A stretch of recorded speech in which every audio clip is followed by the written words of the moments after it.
आधी रात का समय था। रोज की तरह एक बुजुर्ग शराब के नशे में अपने घर की तरफ जाने वाली गली से झूमता हुआ जा रहा था। रास्ते में एक खंबे की लाइट जल रही थी।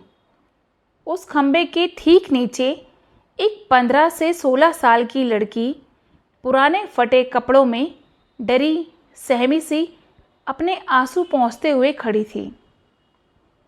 जैसे ही उस बुजुर्ग की नज़र उस लड़की पर पड़ी, वह रुक सा गया। लड़की शायद उजाले की चाह में लाइट के खंबे से लगभग चिपकी हुई सी थी। वह बुजुर्ग उसके करीब गया और उससे लड़खड़ाती जबान से पूछा, तेरा नाम क्या है? तू कौन है और इतनी रात में यहाँ क्या कर रही है? लड़की चुपचाप डरी सहमी नज़रों से दूर किसी को देखे जा रही थी। उस बुजुर्ग ने जब उस तरफ देखा जहाँ लड़की देख रही थी, तो वहाँ 4 लड़के उस लड़की को घूर रहे थे। उनमें से एक को वो बुजुर्ग जानता था। लड़का उस बुजुर्ग को देखकर झेंप गया और अपने साथियों के साथ वहाँ से चला गया। लड़की उस शराब के नशे में बुजुर्ग से भी सशंकित थी। फिर भी उसने हिम्मत करके बताया, मेरा नाम रूपा है। मैं अनाथ आश्रम से भागकर आई हूँ। वो लोग मुझे आज रात के लिए कहीं भेजने वाले थे। दबी जुबान से बड़ी मुश्किल से वह ये कह पाई। बुजुर्ग बोला, क्या बात करती है? तू अब कहाँ जाएगी? लड़की ने कहा, नहीं मालूम। बुजुर्ग ने कहा, मेरे घर चलोगी?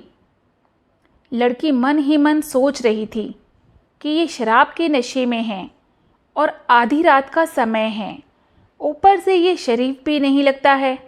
और भी कई सवाल उसके मन में धमाचौकड़ी मचाए हुए थे। बुजुर्ग ने कहा, अब आखिरी बार पूछता हूँ, मेरे घर चलोगी हमेशा के लिए? बदनसीबी को अपना मुकद्दर मान बैठी, गहरे गुप अंधेरे से घबराई हुई, सब कुछ भगवान के भरोसे छोड़कर लड़की ने दबी कुचली जुबान से कहा, हाँ चलूँगी। उस बुजुर्ग ने झट से लड़की का हाथ कसकर पकड़ा और तेज कदमों से लगभग उसे घसीटते हुए अपने घर की तरफ चल पड़ा। वो नशे में इतना धुत था कि अच्छे से चल भी नहीं पा रहा था। किसी तरह लड़खड़ाता हुआ अपने मिट्टी से बने कच्चे घर तक पहुंचा और कुंडी खटखटाई।